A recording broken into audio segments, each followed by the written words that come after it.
Assalamu alaikum wa rahmatullahi wa barakatuh.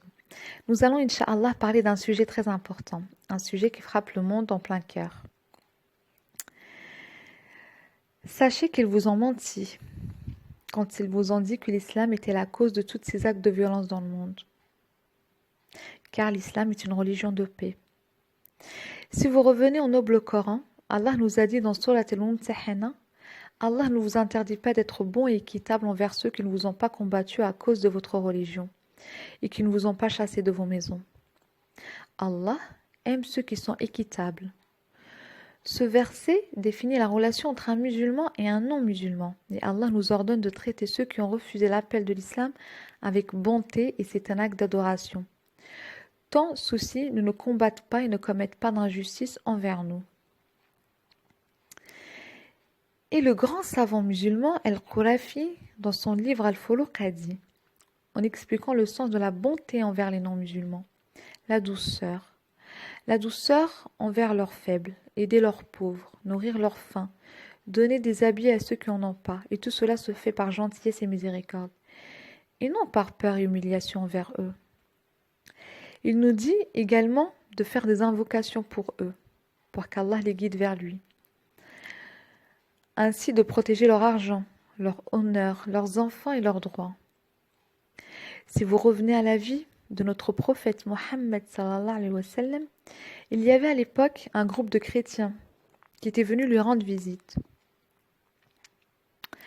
Sachez que notre prophète Mohammed sallallahu alayhi wa sallam leur a permis de prier à l'intérieur de sa mosquée.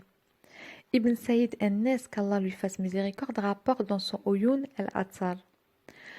L'heure de leur prière arriva. Ils se levèrent pour prier dans la mosquée du prophète Mohammed sallallahu alayhi wa sallam. Le prophète sallallahu alayhi wa sallam dit alors, laissez-les faire. Ils prièrent en direction de l'est. Non seulement ils pouvaient entrer dans la mosquée de notre prophète Mohammed sallallahu alayhi wa sallam, mais ils pouvaient y prier. Voilà un exemple de tolérance et de bonté que nul ne peut nier. Alhamdulillah, un exemple à prendre. Les Quraysh qui sont restés sur leur mécréance ont tué les compagnons de notre prophète Mohammed sallallahu alayhi wa sallam. Ils lui ont fait du mal. Ils ont essayé plusieurs fois de le tuer. Ils l'ont fait sortir de sa maison, ils l'ont fait sortir de la Mecque. Mais lorsque le prophète sallallahu alayhi wa sallam est revenu à la Mecque victorieux, les notables de Quraysh étaient rassemblés, humiliés et vaincus devant le prophète sallallahu alayhi wa sallam, s'attendant à un jugement sévère de la part de notre prophète. Mais le prophète sallallahu alayhi wa sallam demanda alors avec douceur et humilité, ô gens de Quraysh, que pensez-vous que je vais faire de vous? Du bien, répond-il, noble frère, fils d'un noble frère. Allez, vous êtes libre, dit-il. Tout simplement, sans punition, sans même un reproche. C'est véritablement un des comportements les plus étonnants de l'histoire. Alhamdulillah, un exemple à prendre.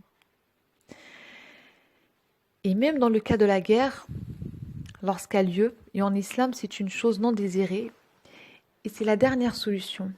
Et c'est pour ça que le prophète Mohammed sallallahu alayhi wa sallam a dit un jour à ses compagnons, n'espérez pas la rencontre avec l'ennemi, demandez à Dieu le salut, mais si vous les rencontrez, faites preuve de patience. Bouraïda a rapporté que lorsque le prophète sallallahu alayhi wa sallam nommait un commandant à la tête d'une armée ou d'une troupe, il lui recommandait de craindre Dieu et de bien se comporter ainsi que les autres. Il disait entre autres, ne tuez pas les enfants. Dans la variante d'Abu Daoud, le prophète Mohammed sallallahu alayhi wa sallam disait, ne tuez pas les vieillards, ni les enfants, ni les femmes. Et lorsque le prophète sallallahu alayhi wa sallam envoyait ses troupes en expédition, il leur disait, ne tuez pas les ermites. Sachant bien que la situation normale en islam, c'est la paix. Et Allah, dans le Coran, nous invite à entrer dans une paix mondiale et pour toute l'humanité. Ô vous qui croyez, entrez pleinement dans la paix et ne suivez point les pas du démon. Il est certes pour vous un ennemi manifeste. La paix ici signifie l'islam. L'islam procure en effet la paix à l'être humain, la paix avec lui-même, la paix avec sa famille, dans sa société et avec ceux qui l'entourent. L'islam est une religion de paix. Ceci n'a rien d'étonnant puisque le mot islam dérive de la même racine que as-salam, la paix. Les musulmans ont donc le devoir d'établir des relations cordiales avec les adeptes d'autres religions et les peuples non musulmans sur la base de cette fraternité humaine et selon le principe coranique. Ô être humain, nous vous avons créé d'un mâle et d'une femelle, et nous vous avons répartis en nations et en tribus pour que vous vous connaissiez les uns les autres. La multiplicité des peuples n'est pas destinée à ce qu'ils se querellent et se détruisent, mais à ce qu'ils se connaissent entre eux pour établir des relations amicales et cordiales. Notre message à vous, mes frères et sœurs en humanité, c'est de juger l'islam seulement à partir de deux sources, le Coran et la tradition prophétique.